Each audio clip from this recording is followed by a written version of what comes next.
Welcome back to my channel, and today we have a special guest. We are talking about tips to share with teachers from a student's perspective in order to have a great year. Welcome, Colin. How are you? Doing well, Dr. White. How are you? Doing great. Well, tell us a little bit about yourself. Alrighty, my name is Colin White. I am a junior biology major, double minoring in public health science and sociology on the pre-medical track from Memphis, Tennessee, and I attend Morehouse College in Atlanta, Georgia. Awesome. Thank you for being here today. And it sounds like you have a little bit of experience with working with teachers and professors.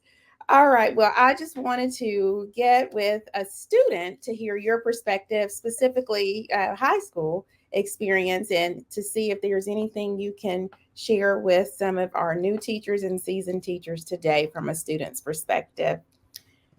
First question, Colin. What do high school teachers need to do to support and challenge high achieving students effectively?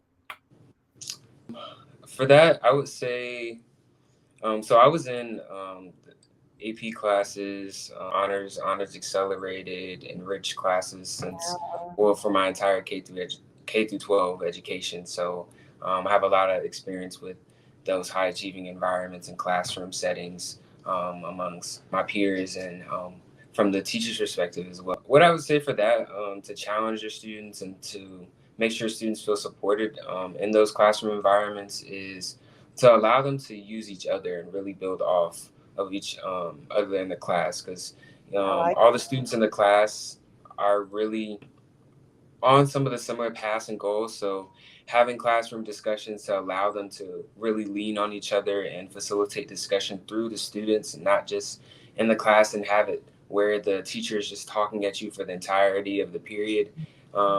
Creating ways and finding ways for students to engage with one another and bounce off ideas and questions and things of that nature is really beneficial. Yeah. So what I'm hearing is it's okay for the class to be a little chatty, but they need to engage with each other to have meaningful conversations to help move the lessons forward. And that teachers, it's not always the best thing for you to do most of the talking. As I used to share so many times with my teachers, typically whoever's doing the most talking is doing the most learning. So thank you for that, Colin.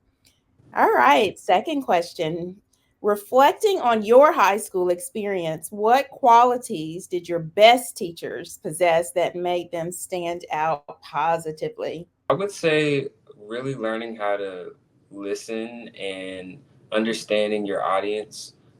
Each classroom and each group of students that you have year by year is different. So really playing into the vibe and the just the atmosphere that you get from your students, learning about your students, that really does make the biggest difference when teachers are really engaged with their students' lives and able to tie that into the curriculum that they're teaching. It really does make a difference, and students will remember that. Sounds good. So listening teachers and learning, listening to your students and learning your students. Thank you so much, Colin. So again, we talk a lot about building relationships on here, and I think you have validated that point, the importance that students do appreciate that. Here's the opposite of that. In contrast, what behaviors or practices make some teachers less effective or even detrimental to student success? We, I would say this is something we talk about pretty often and at the collegiate level is basically the way you can correct students that can be kind of detrimental to a student's progress in the classroom. So instead of just giving them that punitive action, try to do restorative action is really the best measurement of practice for your students, so you can ensure that they are progressing well, and reassuring that students are, staying on track, because especially students that are at the higher achieving levels or students that are trying, not being so punitive with your speech, being so negative with your speech, because students are very impressionable from their teachers. So ensuring that whatever the layout for the classroom is, just making sure that you're always being encouraging, always trying ways and finding different ways to support your students because it really does help and it really matters. That's good. That's good. So teachers remember, what I hear you saying, Colin, is it's okay. You all want feedback and correction, but just making sure that it's being given in a kind, productive, constructive manner and not punitive, as you shared. Because unfortunately, it sounds like just as you may remember your amazing teachers, you do remember the ones that may not have been so great. So thank you for that. Another question: how can high school teachers create a classroom environment that supports both academic achievement and personal growth for their students? That goes back to just knowing your students and being just like socially aware as well. So I remember my English literature teacher, she had her classroom with different posters from different movies, different musical artists, different just other pop culture references. So you could walk in the classroom and look at that and see how it would apply to different terms that you were learning in English literature class. So that was really cool.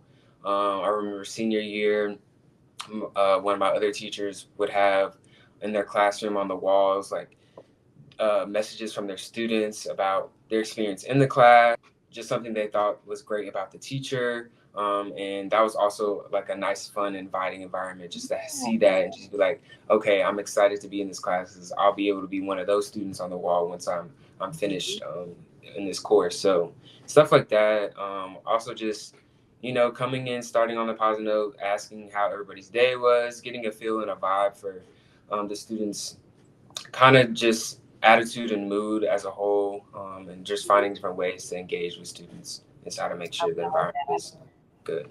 So that's good to know that even in high school that the environment does matter. I know sometimes there's a myth that high school students don't care about what the room looks like. So thank you for sharing that.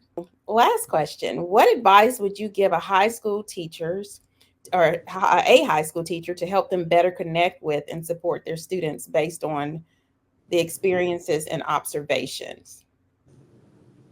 I would say just try and think of things like that students mention when they speak to you in their class, like stuff with like when they ask you when I guess when as a teacher if you ask a student what they're interested in or things they do outside of the classroom and you kind of remember that the next class period you see them and you bring that up in class or maybe the class you engage in a way where a student comes in with a different they see something they see from TikTok or see something they see on their social media feed and want to bring that up in class discussion and then you find a way to incorporate that kind of builds that relationship with your students and builds that trust and that bond really well. So different things like that or like especially for those that have juniors and seniors looking to go to college and things of that nature and you know what they're interested in finding different